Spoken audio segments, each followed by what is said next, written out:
Assalamualaikum warahmatullahi wabarakatuh. Menyangkut dengan siam, yakni puasa. Puasa adalah bahasa Arab. Kalau kita artikan dengan bahasa Aceh atau bahasa Indonesia, menahan diri daripada sesuatu yang terbuka puasa. Adakala menahan diri daripada makan minum atau syahwat lainnya, nafsu lainnya. Adakala menahan diri daripada memasukkan sesuatu dalam rongga yang terbuka, seperti rongga telinga, rongga mulut, rongga lain-lainnya. Wa amma yang bukan rongga seperti suntikan itu tidak ada masalah, bukan namanya rongga. Yang sangat membahayakan, membatalkan puasa adalah memasukkan sesuatu benda dalam rongga yang terbuka yang ada pada badan kita manusia. Nah, ini pertama. Berarti kalau kita sudah menahan diri daripada makan minum dan memasukkan sesuatu dalam rongga terbuka, berarti kita sudah namanya berpuasa.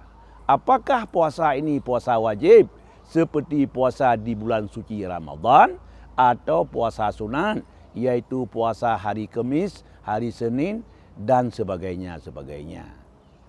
Kemudian menyangkut dengan hawa nafsu yang kita tahan supaya jangan terbuka puasa, yaitu khususan memasukkan sesuatu dalam rongga terbuka, makan sesuatu, minum air dan lain-lain. Tapi kalau niat memasukkan sesuatu atau makan atau dan lain-lain, itu hanya makruh. Hanya makruh, bukan terbuka puasa.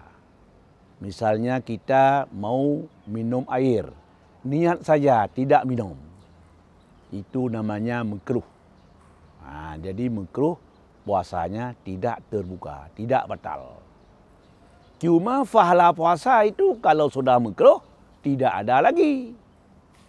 Yang Allah janjikan kepada kita, hamba umat Muhammad SAW, siapa saja yang berpuasa di bulan suci Ramadan, diberikan surga, itu tidak ada lagi. Cuma hanya lepas daripada tanggung jawab kita, yaitu tidak Allah tidak menuntutkan kepada kita untuk tiada berpuasa. Wa amma fahalahnya tiada lagi kalau kita jalankan di bulan suci Ramadan yang makruh.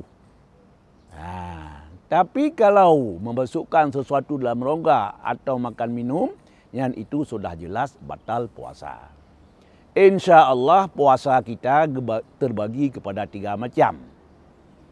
Karena manusia ini Allah Ta'ala membagikan 3 macam. Pertama diistilahkan puasa awam. Puasa awam adalah puasa orang biasa, yaitu menahan diri daripada makan minum, daripada syahwat lainnya, rindu, dan memasukkan suatu dalam rongga yang terbuka.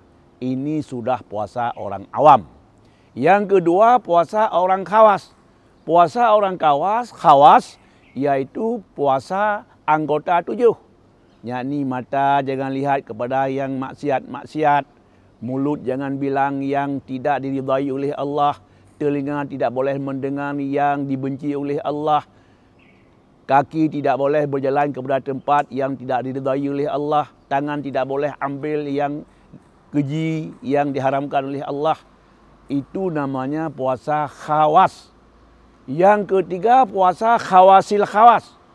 Seluruh anggota badan dan hati-hati puasa. Artinya tidak ada mengingat selain Allah. Itu kalau ada manusia yang puasanya hati dan lain-lain tidak mengingat, tidak mengerjakan kecuali selain Allah, namanya puasa khawasil khawas. Puasa khawasil khawas yaitu surga Jannatun Naim. Mudah-mudahan insya-Allah kalau kita tidak sampai kepada darajat khawasil khawas, kita mohon kepada Allah tingkat khawas. Kalau tidak tingkat khawas, tingkat awam saja. Mudah-mudahan insya-Allah kita sudah jadi hamba Allah yang sangat mulia, dimuliakan oleh Allah, dimasukkan surga dengan sebab puasa. Amin ya rabbal alamin. Assalamualaikum warahmatullahi wabarakatuh.